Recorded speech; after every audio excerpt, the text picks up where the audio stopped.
अस्सलाम वालेकुम दोस्तों, उम्मीद करता हूँ आप बिल्कुल ठीक ठाक होंगे। आज 26 अक्टूबर 2025 और दिन है इतवार का। दोस्तों, वर्क परमिट के हवाले से एक आर्टिकल आया है जिसके 101 फीस जुर्माने की हद 500 ओमानी रियाल तक। इस आर्टिकल को आपके साथ मैं लफ्ज़ ब लफ्ज़ शेयर कर रहा हूँ प्रॉम्प्ट को इस्तेमाल करके। ये पूरी तहरीर मेरे सामने स्क्रीन पर चल रही है, तो ये टोटल चीज़ें आपके साथ शेयर कर रहा हूँ। आज का ये नया कानून गैर मुल्की वर्कर के लिए वर्क परमिट और लेबर अथॉरिटी को रेगुलेट करता है, जिसमें 24 माह की तौसी की मुद्दत तय की गई है और जो ओमानाइजेशन की शरों पर मबनी माली मुराआत और जुर्माने शामिल हैं।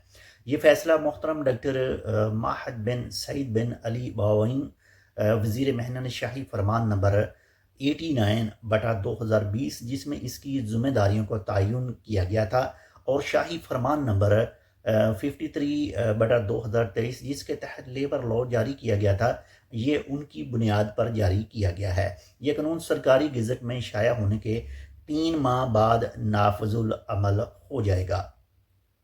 नया कानून गैर मुल्की अफराद के न्यू परमिट और उनके परमिटों की तजदीद के हवाले से वजारती करारदाद नंबर 340/2016 की जगह ले लेगा।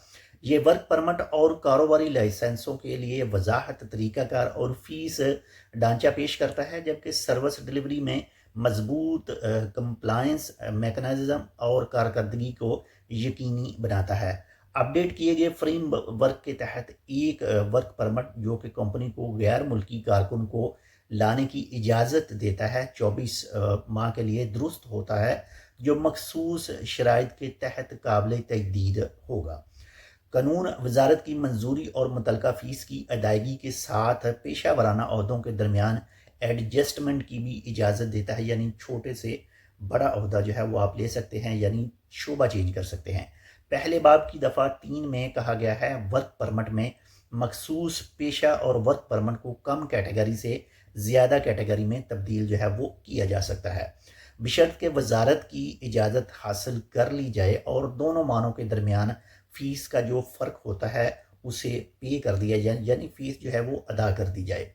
इस फैसले में कंपनियों, कानूनी और हकीकी अफराद आर्जी वर्क परमिट और सर्विस से मुतल्लिक लेन देन का अहाता करने वाला एक जामिया फ़ीस शेड्यूल मुतारफ जो है वो करवाया गया है। नए कानून के मुताबिक क्लबों, सिविल सोसाइटी इदारों, मसाजिद और गिरजाघरों के लिए गैर मुल्की अफराद लाने के वर्क परमिट और कारोबारी लाइसेंसेस की फ़ीस जो है वो 101 ओमानी रियाल है। ये कानून ये भी वजाहत करता है कि मुकर्ररा अमानजाइनेशन के हदफ को पूरा करने वाले इदारे या फिर जो मालकान हैं उन पर 30% फ़ीस में कमी की जाएगी, जबकि नाकाबिले तामील सूरत में मुतलका फ़ीस जो है वो दुगनी भी हो सकती है, यानी हो जाएगी। यह कानून तख़ीर से अदायगी पर जुर्माने, वर्क परमिट की तजदीद में तख़ीर या कारकुन के डाटा के रजिस्ट्रेशन में हर माह की तख़ीर पर आजर पर 10 ओमानी रियाल का जुर्माना जो है वो भी आयद करेगा। ये कानून छूट और रकम की वापसी की शराइत भी तय करता है, जिसमें हर कारकुन के लिए जुर्माने की ज़्यादा से ज़्यादा हद जो है वो 500 ओमानी रियाल मुकर्रर की गई है। कुछ मखसूस सूरतों में, जैसे फ़र्द की मौत, वीज़ा कैंसल या मखसूस मुद्दत के अंदर खिदमात की मुंतकली, फ़ीस की वापसी या छूट की अहल कंपनी हो सकती है, कंपनी होगी। कंपनी, फ़र्द या इदारा कई शराइत के तहत वर्क परमिट और कारोबारी लाइसेंस फ़ीस वापस ले सकते हैं या एक मामूली फ़ीस के एवज़ नया लाइसेंस जो है वो हासिल कर सकते हैं। इनमें वर्कर का मेडिकल फेल हो जाना, यानी अगर किसी वर्कर का मेडिकल फेल हो जाता है, या रॉयल ओमान पुलिस का वर्क वीज़ा या रहायशी कार्ड की तजदीद से इनकार शामिल है। इन सूरतों में जो है वो फ़ीस वापस जो है वो भी हो सकती है। फ़ीस की वसूली इस सूरत में भी की जा सकती है अगर कारकुन की आमद, परमिट की तजदीद या सर्विस ट्रांसफ़र के 90 दिनों के अंदर मौत वाक़या हो जाए। अगर कारकुन को आमद के 90 दिनों के अंदर वापस भेज दिया जाता है आर्जी लाइसेंसों के अलावा, या अगर कारकुन की खिदमात आमद के 90 दिनों के अंदर किसी दूसरे आजिर को मुंतकिल कर दी जाती है।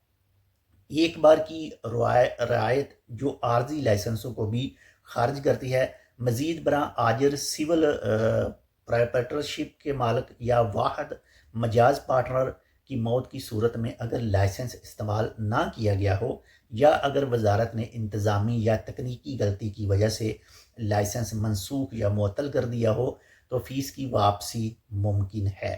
کمپنی فرد ادارے کو دیگر صورتوں میں بھی تاخیر کی فیس سے مستثنی رکھا گیا ہے۔ ان میں آجر، حقیقی شخص، ایک شخص، کمپنی کا مالک یا قانونی ادارے میں واحد مجاز پارٹنر کی موت شامل ہے، جس کے تحت ورکر کی حیثیت درست کرنے کے لیے 1 سال کی مہلت دی جاتی ہے۔ چھوٹ اس صورت میں بھی دی جاتی ہے جب کارکن کے میڈیکل امتحان میں کوئی ایسی بیماری ظاہر ہو جس کے علاج کے لیے 30 دن سے زیادہ کا وقت درکار ہوتا ہے۔ کارکن کا پاسپورٹ کسی سرکاری ایجنسی یا سفارت خانے کے پاس ضبط ہو، صرف ضبط کی مدت تک۔ حتمی عدالتی فیصلے کے ذریعے ادارے کو دیوالیہ قرار دے دیا جائے۔ ادارہ باقاعدہ طور پر تصفیہ کی درخواست رجسٹر کرے۔ 1 سال تک یا کوئی عدالتی حکم کارکن کی قید کا باعث بنے، چھوٹ رہائی تک جو ہے وہ جاری رہے گی۔ اس کے علاوہ مخصوص گروہوں کے لیے جیسے کہ معذور افراد، بزرگ شہری اور خاندانی آمدنی کے سپورٹ کے مستفید افراد، گھریلو ملازمین کو ملازمت دینے پر بعض فیسوں سے مستثنی ہوں گے، جس کی تصدیق وزارت ترقی و سماجی تحفظ فنڈ کے ذریعے کی جائے گی۔ تو یہ آرٹیکل لفظ بہ لفظ آپ کے ساتھ میں نے شیئر کیا ہے، اور اس کا فل جو انگلش ہوگی وہ بھی آپ کو اسی ویڈیو کی ڈسکرپشن میں اس کا لنک جو ہے وہ بھی مل جائے گا۔ باقاعدہ پوری تحریر جو ہے آپ خود بھی اس کو چیک کر سکتے ہیں۔ میں بھی ہو سکتا ہے تھوڑا جو میں نے لفظ استعمال کیے ہیں ان میں آپ کو اچھی طرح سے سمجھ نہ لگے، آپ جو ہے وہ ڈسکرپشن چیک کر سکتے ہیں۔ ملتے ہیں آپ سے دوسری اپڈیٹ کے ساتھ، تب تک کے لیے اللہ حافظ۔